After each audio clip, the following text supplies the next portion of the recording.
Morning class. हम पढ़ रहे हैं आपके जनसंचार एवं रचना लेखन के महत्वपूर्ण प्रश्न।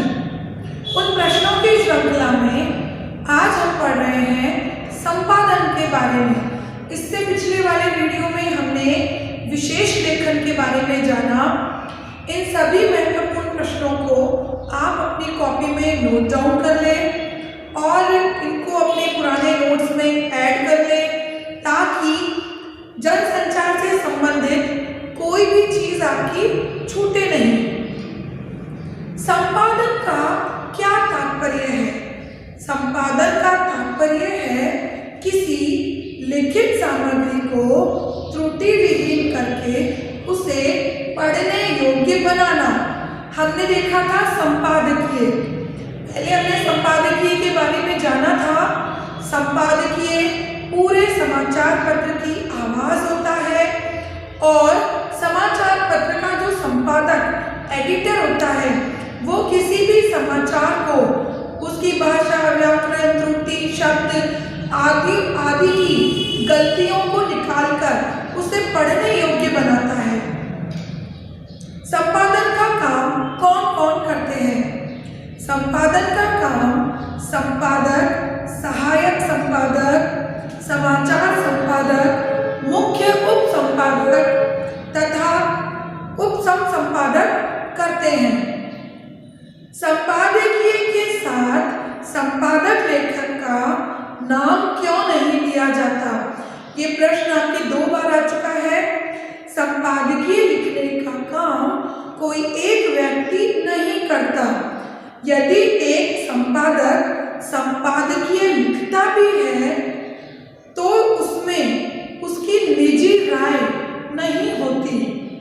उसकी आवाज पूरे समाचार पत्र की आवाज होती है। इसी कारण संपादकीय के नीचे लेखक का नाम नहीं दिया जाता। संपादकीय में समसामयिक मुद्दे होते हैं जिन पर जनता को जागरूक करने के लिए पूरा समाचार पत्र उस पर अपनी राय प्रस्तुत करता है। संपादक कार्य में क्या क्या करते हैं?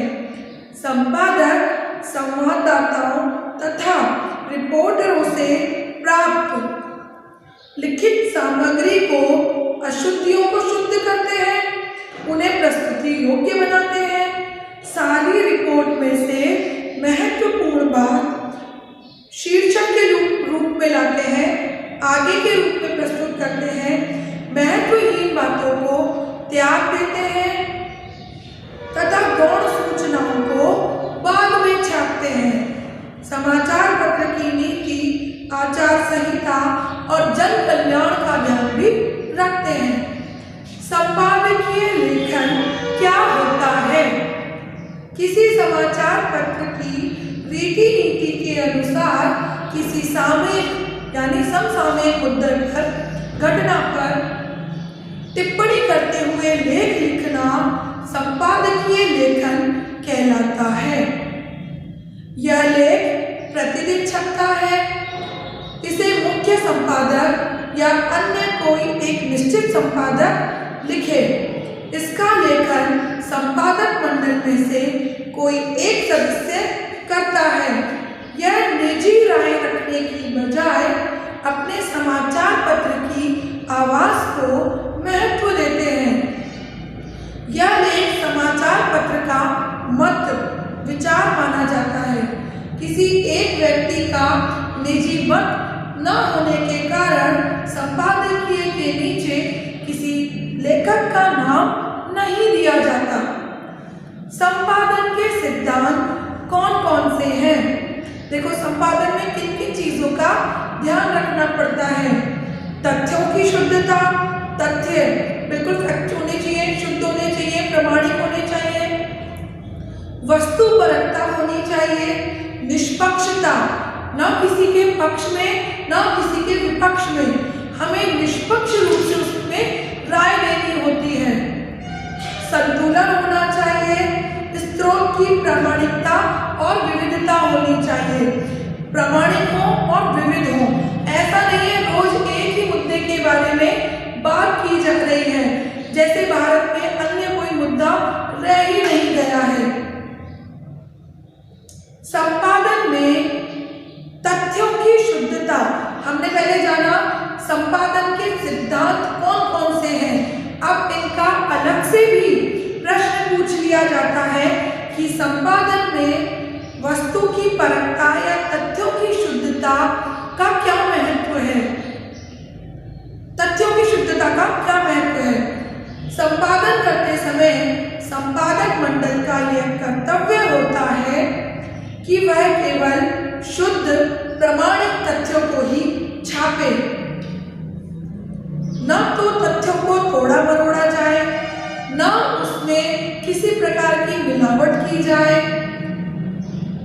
तथ्य सही और सटीक होने चाहिए, इससे समाचार विश्वसनीय बनते हैं। जैसे जो सोशल मीडिया है उनमें आधी खबरों पर हम विश्वास नहीं करते, क्योंकि जनता उन्हें अपने हिसाब से मॉडिफाई कर लेती है, स्वार्थ सिद्धि के हिसाब से बना लेते हैं, तो उन पर हम जल्दी से विश्वास नहीं करते। सीधे हम यही कहते हैं कि अरे ये तो फेक न्यूज़ है। समाचार पत्र में आने के बाद हमें उस पर विश्वास होता है। समाचार संपादन में वस्तुपरकता का क्या महत्व है। वस्तुपरकता का आशय है समाचार, घटनाएं, तथ्य उसी रूप में प्रस्तुत किए जाएं जिस रूप में वे घटित हुए हैं। पत्रकार का कोई विशेष झुकाव उनके स्वरूप को बदलना नहीं चाहिए। विरोध, समर्थन, अन्य किसी के आग्रह के कारण समाचार की मूल भावना में बदलाव नहीं आना चाहिए। समाचार संपादन में निष्पक्षता का क्या आशय है। निष्पक्षता का आशय है किसी एक के पक्ष में न झुकना। इसका तात्पर्य है कि पत्रकार घटनाओं, सूचना को न्याय संगत रूप से प्रस्तुत करे। वह झुके तो न्याय के पक्ष में झुके, किसी मत, जाति, पार्टी के संदर्भ में उसका विशेष झुकाव न हो।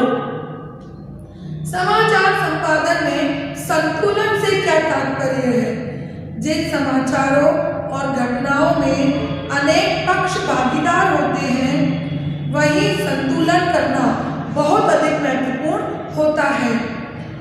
प्राय पत्रकारों पर आरोप होता है कि वे किसी भी घटना की एक तरफा रिपोर्ट प्रस्तुत करते हैं। जैसे गुजरात में मोदी जी की छवि को लेकर अनेक पत्रकारों ने उनके चरित्र का खूब हनन किया, जबकि तथ्य यह है कि भारत के वे सफल मुख्यमंत्री थे।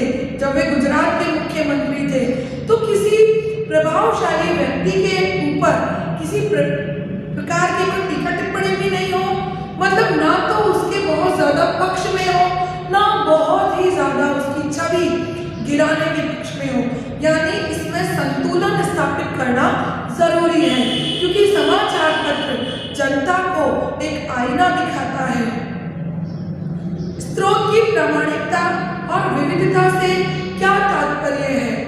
समाचारों के लिए जानकारी के स्रोत का प्रामाणिक होना बहुत जरूरी है। प्राय समाचार पत्र कई प्रकार के प्रामाणिक तथ्यों के लिए सहारा लेते हैं, यानी समाचारों में जो सूचनाएं प्रकाशित होती हैं वे भी किसी न किसी संदर्भ का सहारा लेते हैं। बिना किसी आधार के वे अपने समाचारों को प्रस्तुत नहीं कर सकते।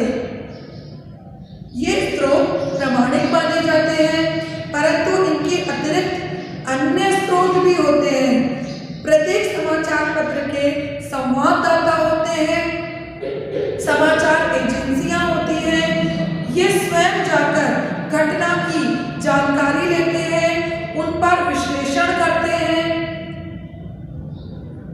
ताकि समाचार प्रामाणिक और निष्पक्ष हों। समाचारों के लिए यह भी आवश्यक है कि उनके स्रोत विविध हों तथा विविध विषयों पर समाचार या संपादन कार्य प्रस्तुत किया जाए। रोज एक ही विषय के बारे में जानने की रुचि पाठक को नहीं होती। तो बेटा, ये जनसंचार से संबंधित आपके महत्वपूर्ण प्रश्न समाप्त होते हैं। अब हम इससे जो पिछले प्रतिवेदन, फीचर, आलेख, संपादकीय, इन सब पर भी देख चुके हैं, लेकिन यदि आपको किसी विशेष विषय के बारे में जानना हो तो ग्रुप में शेयर करें। मिलेंगे आपके नेक्स्ट टॉपिक के साथ। आपकी जो पसंद का टॉपिक होगा, जो आपको टफ लग रहा है, समझ में नहीं आ रहा है, उस पर हम वीडियोस करेंगे और आपको इनका रिवीजन करना है, पढ़ाई करनी है। आपका ये सेशन समाप्त होने की ओर है। पढ़ाई आप ही को करनी होगी। अपना वर्क कंप्लीट करें। मिलेंगे नेक्स्ट क्लास में। तब तक के लिए धन्यवाद।